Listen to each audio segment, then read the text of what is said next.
Mga kasari, ito, nag-order tayo ng mga soft drinks kanina. Ayan po. Ay, nako. Ayan po ang in-order natin kanina. Saka yung mga soft drinks doon. Ito, ere. Ayan. Ayan. Ayun po yung mga soft drinks natin. Naka-order na tayo. Ang ating in-order, dumating na. Naku, ano pa kamahal pala ni Re? Ito ay 1,000 plus. Mahigit. Oh no. Mga kasari. Ito ang panibagong video natin ng ngayong hapon. Ito po ang ating mga in-order. Tayo ay mga puno na naman siya.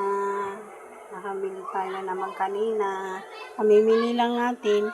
Namili na naman. Kasi naubos na. Ayan. Ito yung pinamili.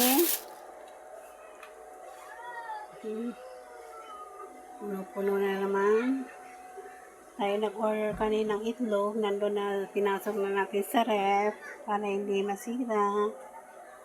2 tray ang ating order. Kasi malapit naman tayo. Saan tayo bibili ng itlog. Kaya pili naman tayo order. Ito kabibili ko lang kahapon. Wala na. Ito na lang. Isa. Ubos na naman. Ito wala na rin. Kabibili ko lang eh. Wala na agad. Oh, wala na agad siya. Empty na. Ayan. Bili na naman tayo. Kabibili lang natin kahapon eh. Oh, ubos na agad. Kasari. Diba? Ganun kabilis. Kahit po looban po ako dito, mabenta naman po. Kahit may katabi akong mga kasari,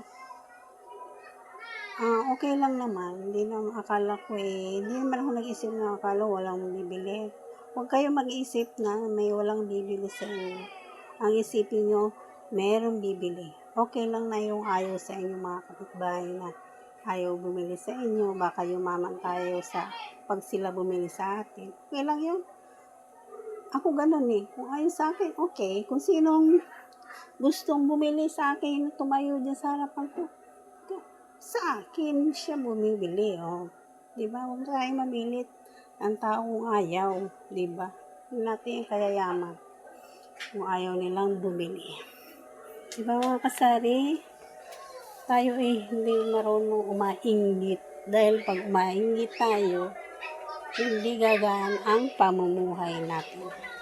Pag tayo naiinggit sa mga bagay na hindi dapat kainggitan.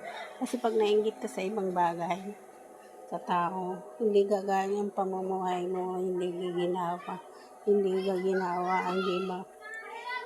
lalapit yung mga blessing, ganun ba? Yan po ang tanong. Kung sino man ang tatanong na ngayon kung bakit ako nakakapagawa niyan, ganyan.